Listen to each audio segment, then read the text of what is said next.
even though our approach to tackling the terrorist threats has evolved both between Pan Am 103 and 9/11, and from 9/11 to the present, and there have been different approaches, different tactics, different strategies, different epiphanies about how to deal with the threat.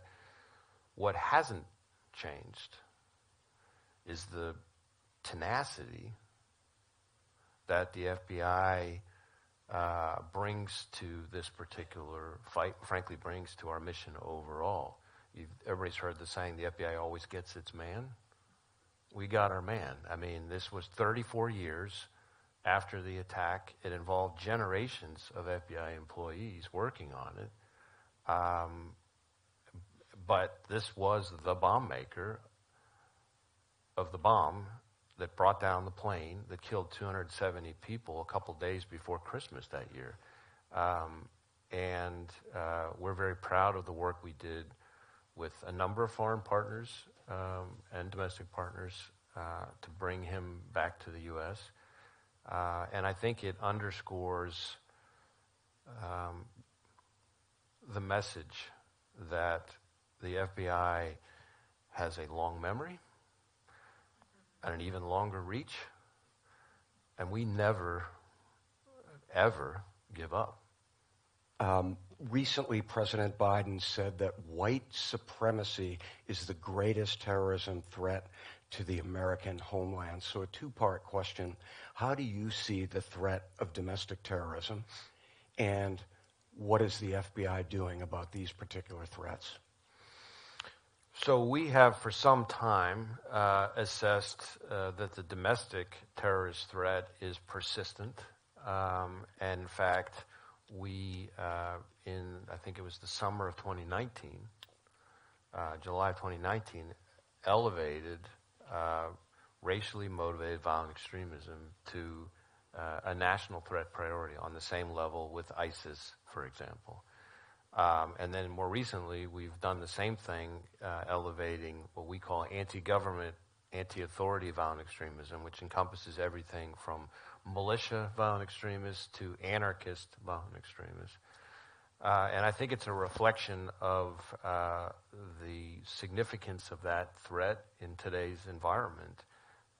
We all too often see people who have turned from angry, hateful rhetoric to violence.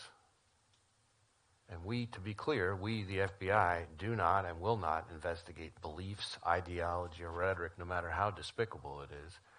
But when those things turn to violence or attempts to commit violence, then we have a responsibility to act, and we will, and we have.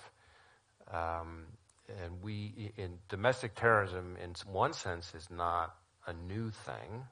You go back to Oklahoma City bombing, for example, and you can go back even further than that. But what is new in today's environment, in many ways, is the role of social media as an accelerant to the threat. So you have now, you've always had angry, disaffected people in this country and in every country, you know, who might be inclined to act on their anger. But in the past, you know, the angry, disaffected guy living in mom's basement, I mean, not there's anything wrong with that, but would just be by himself stewing away. Now, the angry, disaffected guy in one mom's basement is able to communicate with an entire community all over the country of other guys in other basements, and they can egg each other on. And now, you know, the tendency to act on that anger through violence becomes much more real. And, you know, again, we guard very seriously people's First Amendment rights. But there is a right way under the First Amendment to express what you're angry about and who you're angry with. And violence, attempts to commit violence, is just not it. And so we have to act in that situation. And part of what makes this threat so challenging, as well as a sort of similar category of homegrown violent extremism, which we use to describe kind of jihadist-inspired violent extremists here in the United States. What they have in common is you're talking about largely lone actors who are committing attacks through fairly crude means. Think a gun, a knife, a car, a crude IED that you could figure out how to build, off of the internet.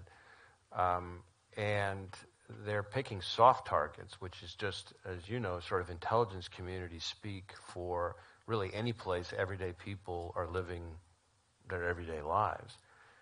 And unlike the counterterrorism threat of 9/11, where you have like a sleeper cell and they're planning for years and they're conducting a spectacular attack with a plane crashing into a skyscraper, these are lone actors who don't communicate with a lot of people, don't take a lot of planning to conduct their attacks, could attack almost anywhere, and could do it in a very short period of time. So there are not a lot of dots to connect.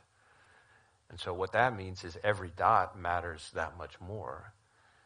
And so part of what we're trying to do to help prevent those attacks is enlist more and more the help of our state and local law enforcement partners who have eyes and ears in the community. Work with community groups, schools, other kinds of organizations, because what you see is that more and more, if the person who decides to commit an attack, there was somebody around them, a neighbor, a classmate, a coworker, a family member, who saw something change.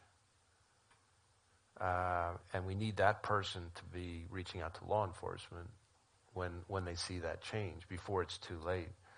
Everybody's heard that old saying, if you see something, say something. And usually when you hear that, you're picturing what you're supposed to do if you see the backpack in the bus terminal or the airport. Obviously, we want people to say something then too. But here what we're saying is, if you see something about somebody,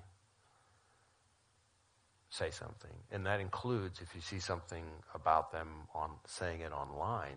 Sometimes those tips to law enforcement are going to be the key to getting in front of. There may not be that many clues out there, and maybe that clue that could be the key. So that's sort of a description of kind of how we're approaching this. We have our joint terrorism task forces, which tackle both foreign terrorism and domestic terrorism, and they've got both squarely in their sights. We created a domestic terrorism hate crimes fusion cell to try to make sure we're bringing to bear both of those skill sets, and we've actually prevented attacks against, for example, a synagogue in Colorado just by making sure that, we don't have the left-hand, right-hand problem. Fusion. Exactly. No, that's outstanding. Yeah.